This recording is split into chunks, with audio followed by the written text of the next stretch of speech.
let's go to my guests. I am joined Tim Anderson. How you doing, Tim? You doing okay? Good evening, Jamal. Yeah, good here. Thanks. Yourself? I'm doing okay. It's just late. Later for you, so I can't complain. Tim Anderson, he's a writer, internationalist, academic director of the Center for Counter-Hegemonic Studies. And you can find it on counterhegemonicstudies.site. Tim, thank you for joining me, man. I really appreciate it. So Donald Trump and Bibi Netanyahu get together in a room. A war criminal and its funder get into a room. It's almost like a sick joke. And they decide on a 20-point plan.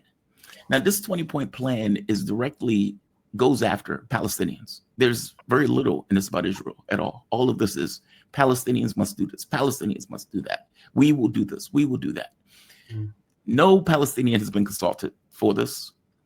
And any notion of self-determination is out the window. They're effectively making a slave colony that they're trying to sell as a peace plan. All of these quisling vassal Arab Islamic states, at the very least, the leaders of these states, have agreed. The American Pope agreed, because he's an American Pope. European capitals, all of them agreed, and all of them came out saying, hey, this is a great idea. Let's do this. Let's just, wipe our hands. Let's do this. Let's call this today.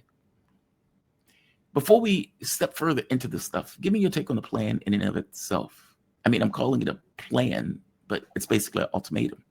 Give me your thoughts. Well, it's a trap, of course, but it's a clever trap, actually. In some ways, has some admirable elements to it. And I don't think that Trump thought it up himself, because, as someone has pointed out, Trump is losing his capacity to complete his thoughts. He used to be an articulate man, but he's lost that somehow. And anyway, the reason why I say that it doesn't seem to have been created by Trump is that there are some elements in this plan that look very enticing. It's talking about after Trump was complaining about other countries recognizing Palestine, all of a sudden he's talking about Palestine, where the Israelis are withdrawing their settlements and so on. So it looks like another version of the two-state solution, which, if you remember back a while ago, do you remember that there was Jared Kushner had this idea which Trump called the deal of the century, and pretty soon that was forgotten. And there was a new one in January 2020, I think, which was Trump's version of a two-state solution.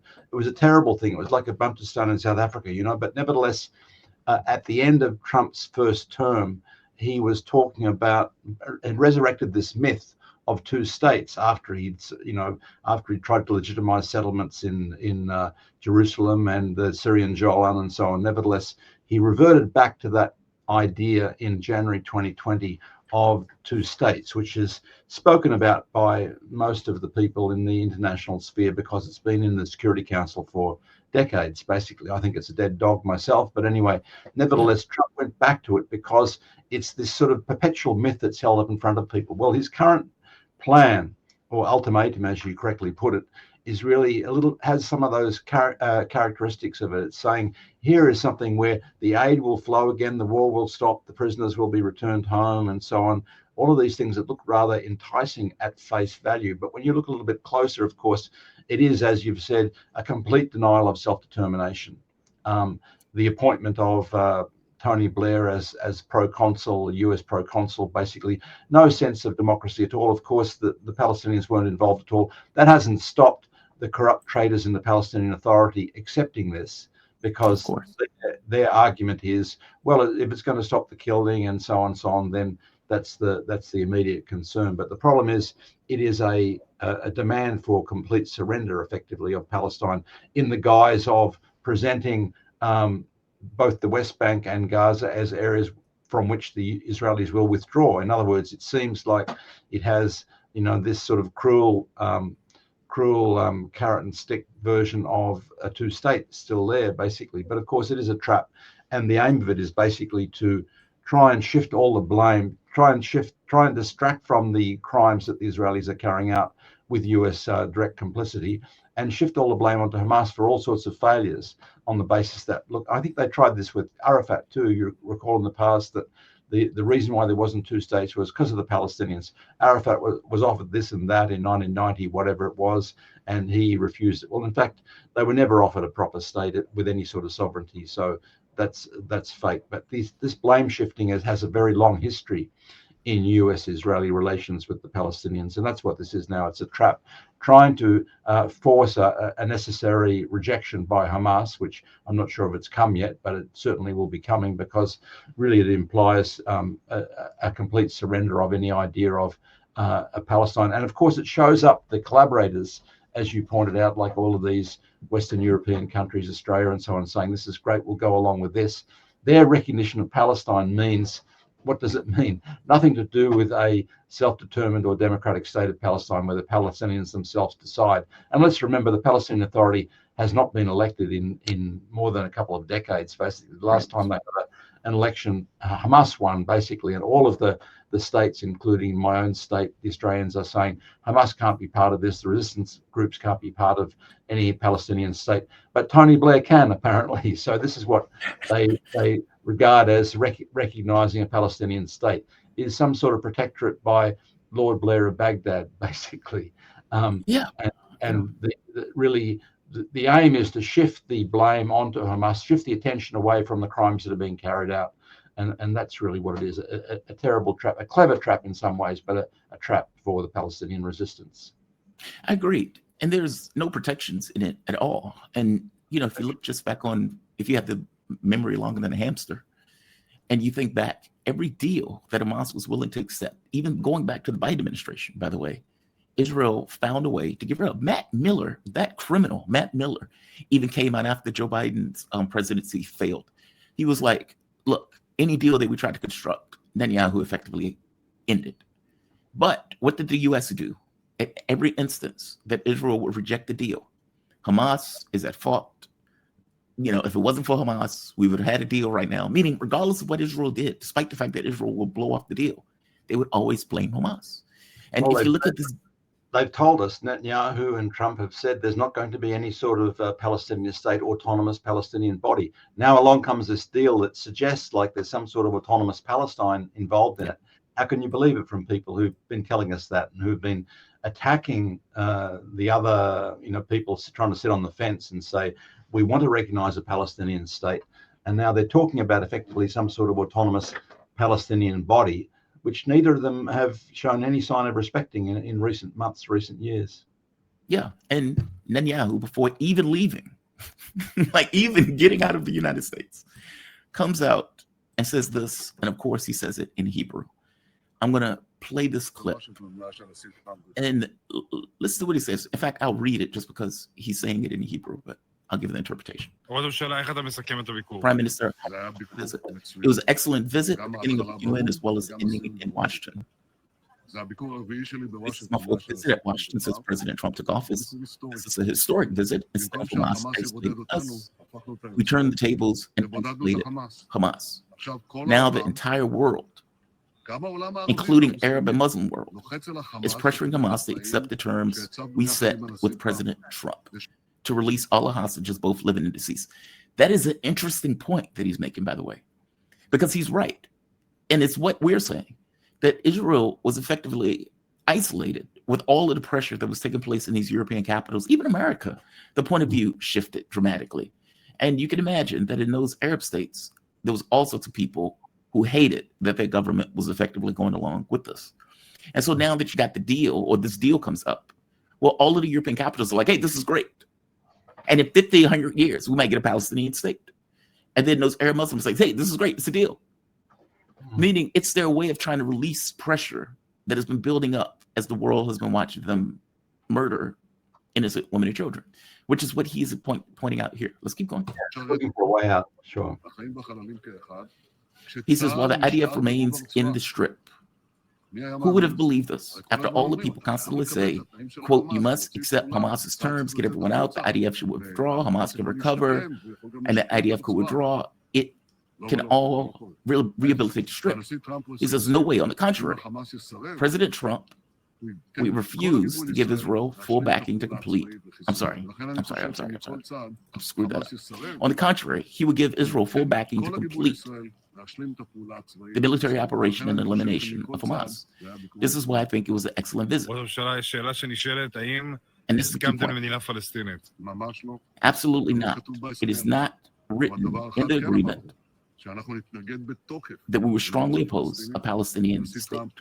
President Trump also said it. He said it. He understands it. He said at the UN that it will be a huge reward for Hamas. So despite the fact that the deal, quote unquote, claims that at the end of all of this, there's a Palestinian state, A, he strongly points out there will be no Palestinian state. And B, the IDF is not going anywhere. They're going to remain in Gaza. That's right. And Trump and Netanyahu said this before the so-called deal, and they're saying it now. Netanyahu's saying it after, So clearly the message for the Palestinian resistance is that this is cynicism. It's a fiction. It doesn't mean anything. When they say, Hamas figures will be able to get, leave or get immunity or one thing or another, and Netanyahu saying we'll kill you.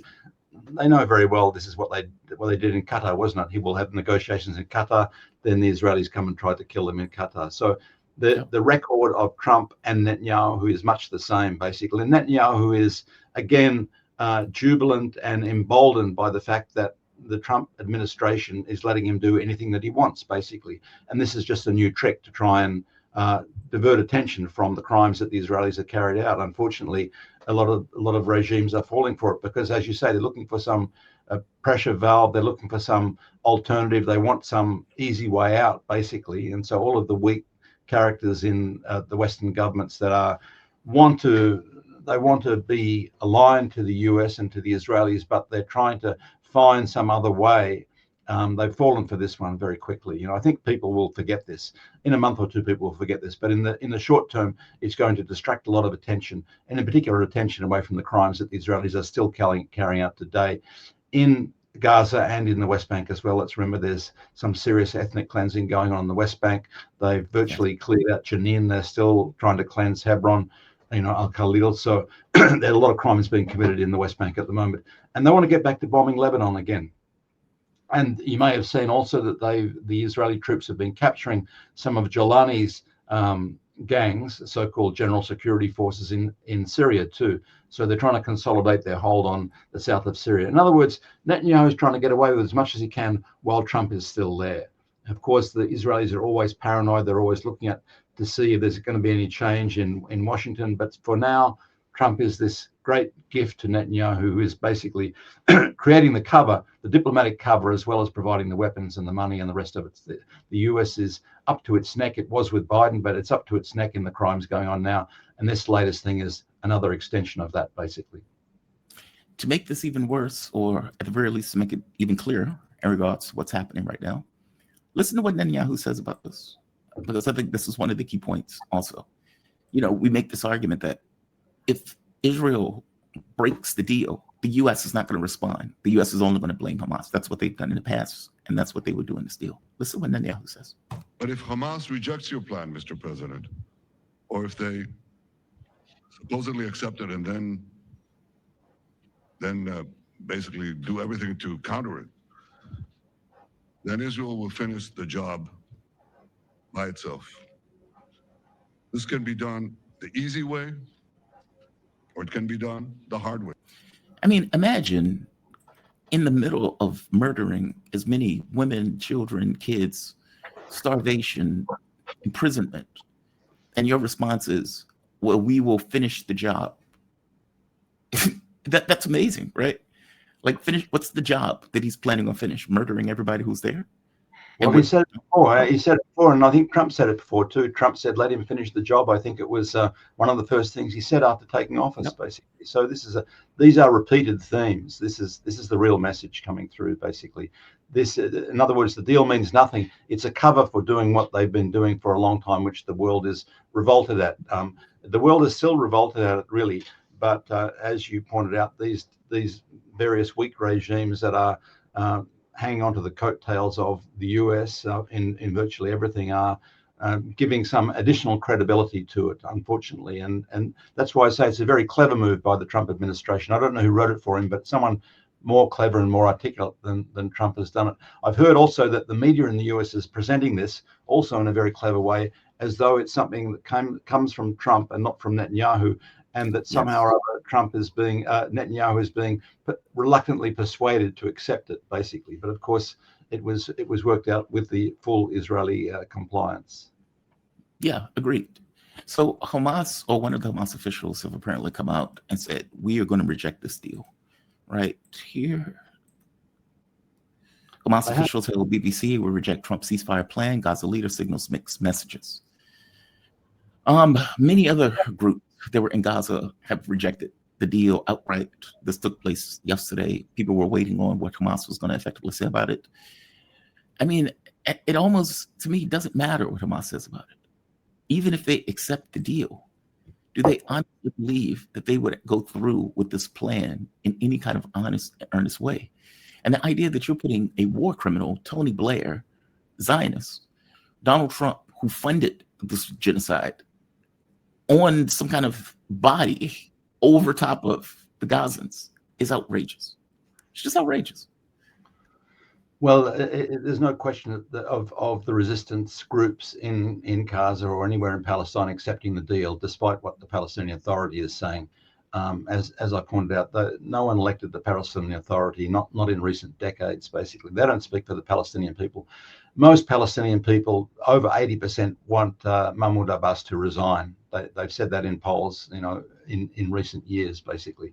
So unfortunately, there's this illusion, which of course, the Palestinian Authority was committed to this idea of two states too, but they're giving some additional credence to this deal now. But what you've just showed Netanyahu saying is the clear message that they want complete surrender. If not, they're going to keep doing what they've been doing for the last 2 years, and that means the only option is surrender or keep resisting. Are you going to keep resisting the people that are killing your family, your community around you? Of course, they'll keep resisting, and the allies in the region, importantly, will keep supporting them.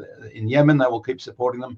In Iran, they will keep supporting them. The resistance in Iraq will keep supporting them, and the resistance in Lebanon, which is being reconstructed, will keep supporting them too.